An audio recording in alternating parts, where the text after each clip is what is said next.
The bull had the frisbee in his mouth. Karen was screaming in a pitch only dogs could hear, and I was sitting on my porch with a glass of lemonade, seriously considering charging admission. That's how wild my Sunday turned. If you'd told me a week earlier that my pasture would become the stage for a suburban turf war, I'd have laughed, wiped sawdust off my knees, and gone back to patching the barn roof. But there I was watching chaos in khaki and yoga pants. It started quiet like most ridiculous things do. 5 SUVs parked along the fence, all beige and shiny like a herd of metallic bison doors slamming in synchronized confidence. I noticed the north gate was open and I hadn't opened it, which should have been enough warning. Instead, I walked down the gravel path, boots crunching, rehearsing a speech that began with "You're trespassing" and ended with "I'll press charges," the full polite county version. What I found in the alfalfa, though, stopped my mouth for a beat. Karen, the neighborhood association president, a woman who measures life in binders and polite outrage, was in the middle of my field, twirling and laughing like she was on a commercial for matcha, throwing a bright yellow frisbee so her friends could chase it across ground where my cattle graze. "Come on, Sharon, run for it," she called, and a woman in pink sneakers obliged, sprinting like a yogurt ad. I blinked. I wanted that to be a hallucination from too much coffee. It wasn't. "Karen," I said, dry enough to start a small fire, "this is my property." She turned slowly, the kind of slow that says, "I've already decided you're wrong and you'll explain why." "Oh, Jake," she said with syrupy sweetness, "we just needed a little open space for friendly exercise. You've got so much land hardly used." She smiled in that way people smile when they plan to rewrite your rights. I stepped forward and used the word ranch. "That part is where I feed my livestock, behind a locked gate." She blinked like the existence of locks was a personal slight. "Oh, was it locked?" "It was open when we got here, right? And my chickens volunteered for rotisserie duty," I thought. The frisbee rolled and thunked against my old tractor. That machine cost more than half her wardrobe, and my left eye started a twitch that felt like a tiny tambourine. I tried to be calm. I offered the civilized option: take it to the park. She tutted at me about the HOA charter and shared green spaces and how being adjacent to the HOA was basically the same thing. That's when I felt the humor rise, a dangerous, bubbling stew in my chest. "That's like saying you can use someone's bathroom because you live on the same planet," I wanted to say. I didn't. I let the moment sit.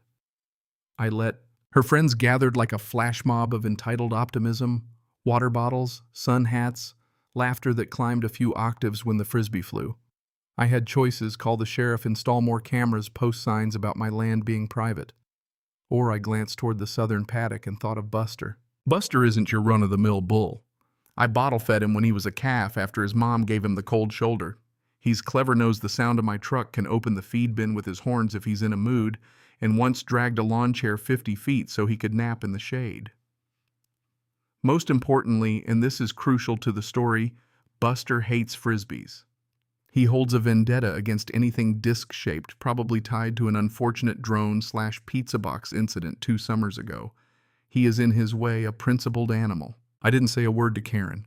I walked back to the house, pulled out my phone, and queued up the pasture cam like a quiet battlefield commander. The next morning, sure enough, more SUVs, more shrieks, more unauthorized aerobics.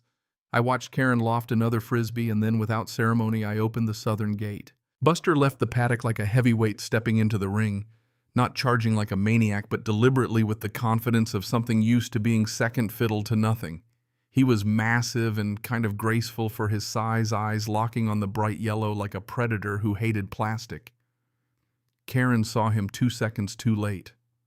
Jake," she called, voice suddenly small. Is that safe?" "Depends who you're asking," I said. "Buster considers frisbees a threat to national security." The frisbee dropped. Buster bolted. Screams erupted, the kind that sound like someone startled by a soap opera cliffhanger. 2 women sprinted to their cars. One took a spectacular tumble over a yoga mat and finished face first in grass, which in retrospect looked like a scene from a sitcom. Karen held her ground for exactly 3 seconds. Before survival instincts won and ego lost, she shot toward the fence, shrieking. Buster didn't touch anyone. He ran through the group, snagged the frisbee midair like a dog with a prize, and trotted off to chew it under an oak tree. He paused like he knew I was watching and winked. The field emptied. Dust settled. A monogrammed water bottle lay abandoned. Karen didn't return that day. For a few hours, peace returned. I raised my lemonade to the sky, to private property, to well-timed bovine instincts, to bulls with grudges. But the peace was short-lived. Someone in Karen's group had filmed the whole thing, shaky epic full of screams and a very dignified bovine theft. By evening, the clip had made its way into enough inboxes and conversations that Buster's Frisbee fetch turned into social currency. I didn't post it, I don't need that kind of attention, but attention found us anyway. Karen's response was predictable fury. She stormed up my driveway later that day, hair in hay-splintered disarray, claiming I set her up. I sipped lemonade and let the accusation hang like a bad scent. You wandered onto a ranch, played Frisbee in a grazing field, and got surprised when the bull acted like a bull, I said. She accused me of releasing him intentionally. Correct, I replied. Onto my land where my bull lives. She escalated. The HOA's Safety and Recreation Subcommittee read Karen's echo chamber, sent a letter calling Buster a roaming hazard, demanding he be leashed during daylight hours, and that I build a 6-foot privacy fence. I framed that letter and stuck it in the barn bathroom like modern art. The neighborhood split. Half thought it was hilarious. Half, older folks with a penchant for quiet cul-de-sacs, were suddenly worried about working ranch proximity. Karen doubled down with a community Frisbee festival placed for maximum visibility from my field cookies printed with tiny crossed-out bulls' tents, folding tables, light jazz. I could have litigated. I could have fumed. Instead, with the help of my tech-savvy niece, I made Buster a fan page, gentle photos of him chewing hay, gazing at sunsets, and one carefully staged image with a hand-painted sign, "Trespassers will be Frisbeed." People loved it. Someone mailed a cowboy hat. The local vet asked about sponsorship. Buster became a folk hero. Now Karen panicked. She called for emergency sessions, proposed bylaws to ban animal influencers. Yes, she used that term and tried to marshal the neighborhood into a referendum to fence or remove large animals within a mile. She even named it Operation Tranquil Pastures, which sounded like a retreat for anxious sheep. Meanwhile, Buster merch started appearing, shirts that said, "Let the bull play," and the local feed store carried novelty Frisbees shaped like horns. Karma was getting merch. Then Karen pulled her big move, zoning complaints, a county inspector, the whole 9 yards. She wanted my land classified as a hazard. I almost lost it until I walked down the road and recognized the inspector, Leslie Hart. High school acquaintance, captain of 4-H, once punched a jerk for making fun of her prize goat. Tough fare, not here for petty theatrics. She looked at Karen's complaint, her clipboard, the video evidence, and declared it what it was, a personal vendetta wearing public safety suit. The complaint was closed. Karen left sputtering, defeated in a way she wasn't used to. At the next HOA meeting, the room filled not with protest signs, but with people curious to see whether Karen could keep her crown. She tried to spin dignity and unity, but her own board members turned on her. Greg, the accountant who collects birdhouses, waved cookies with crosses and asked about cookies with bulls. One by one, neighbors recounted years of passive-aggressive flyers, late-night emails, and petty fines. A vote of no confidence passed like a small rolling thunder. Her title was stripped. It was quiet, unceremonious, and for once I didn't want to rub it in. But victory didn't thunder in with trumpets. It came with awkward silences, with the lightness of a neighborhood that had been holding its breath and finally exhaled. The flyers stopped, the emails dried up, and for the first time in a long while the cul-de-sacs felt like they were meant to quiet.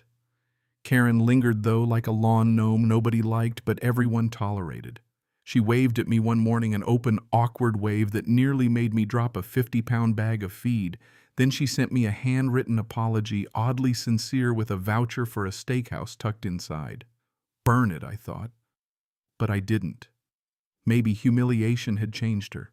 Maybe she was plotting again. I didn't know. She did resurface, bright-eyed and entrepreneurial, with a sign, a yoga studio coming soon on a plot of land abutting my pasture. Relaxation with a view, the sign promised, complete with clip art meditating woman that looked a lot like my hills. She had assumed the sale was done. She'd paid for the sign, imagined opening day. I spent an afternoon at the county clerk's office and walked out with the deed in my pocket. By 5, I owned that strip of land. I planted my own sign the next morning, future site of Buster's Coop and Crow Cafe, fresh eggs, loud roosters, no yoga. Her sign disappeared by lunch. She showed up at my gate, arms folded, expression unreadable, and then something shifted. She laughed, a tired little sound, and said, "You're impossible." Accurate, I replied. She walked away. The week that followed was calm in a way I hadn't expected. People brought apples and knitted scarves for Buster. He tried to eat the scarf naturally. I hosted a barbecue, nothing fancy, just neighbors, a grill, a few lawn chairs. Karen came, ate a rib, laughed once when Buster tried to head the drink table. No speeches, no lawsuits. For an hour it felt normal. Victory, I learned, often looks like ordinary life sliding back into place. It's not fireworks. It's a quiet that lets you hear your own footsteps and the low rumble of a contented animal. The lesson: boundaries matter, yours and others. Power shows up in small, steady ways. A county inspector who remembers the truth. Neighbors who choose to laugh instead of weaponize, a bull who knows what a Frisbee means. Karma doesn't need a billboard when it has patience. So here's the part where I ask you, what would you have done? Would you have opened the gate, called the sheriff, or built a wall? And when someone in your town decides they can rewrite reality because they've got a clipboard and a following, how do you push back without becoming the person they accuse you of being? Tell me your experience. If you've ever stood your ground against someone who thought rules were optional. I'm curious which side you picked, the rule book or the bull. If you want to share your story, I'd love to hear whether you cheered for Buster or wanted me to call a lawyer right away. As for me, I'm still thinking about chickens and a cafe sign and whether I should charge admission next time Buster performs. For now, though, porch lemonade, a content bull chewing on a mangled Frisbee, that's enough justice for one lifetime.